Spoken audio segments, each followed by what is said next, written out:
بسم الله الرحمن الرحيم. اللهم صل على محمد سيدنا مولانا محمد. أصحابتي قالية دمان أدي أدبين سلامي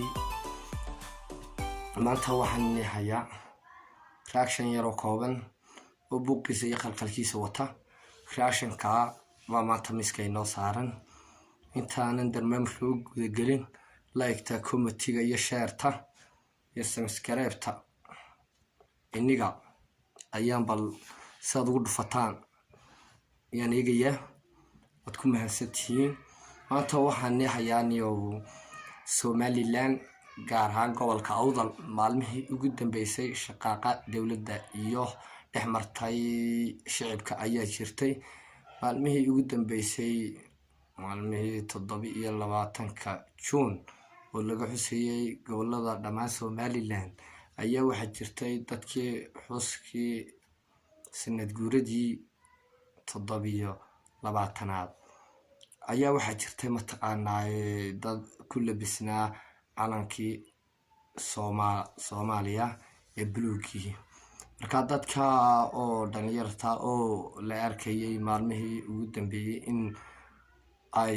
askarta iyo ay ka qabanayso magaalada Boorame oo jeelka loo intixaamay ilaa hadda ay ku jiraan jeelka sida la sheegayo. marka niyo waxay adugu inkastoo Somaliland calankeega haysato baana siyaro khalada iyay calankii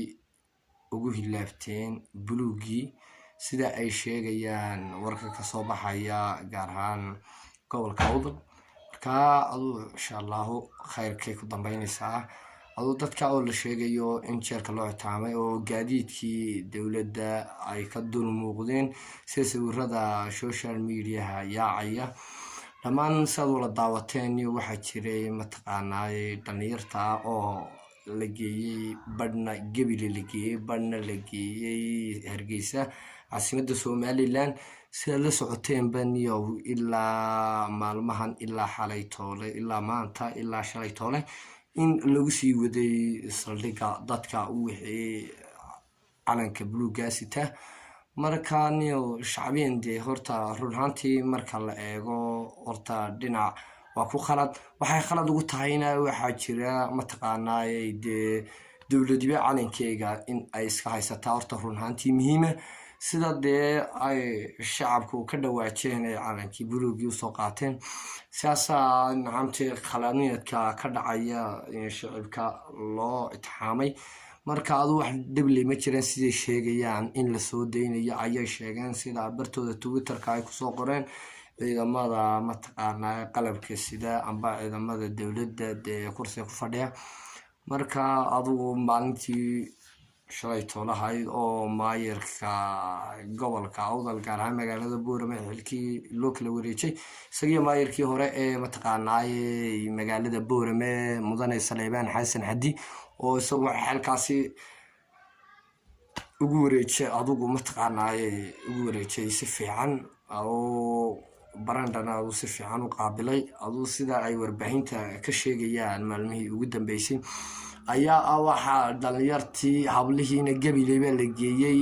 inamadiina Hargeysa ayaa loo gudbiyay. marka iyadoo wax la iska weydiin doono mataqaanaa shacabka ku xidhan magaalada Hargeysa Gabiley ku xidhan oo niyo dhibta ay ku muteen ay calanka buluug insha Allah hadduu Ilaahay yiraaho wixii inta ka dambaysa waa in la soo socodsiin doonaa mataqaanaa channel-kayga haddaad ku xidhan tahay subscribe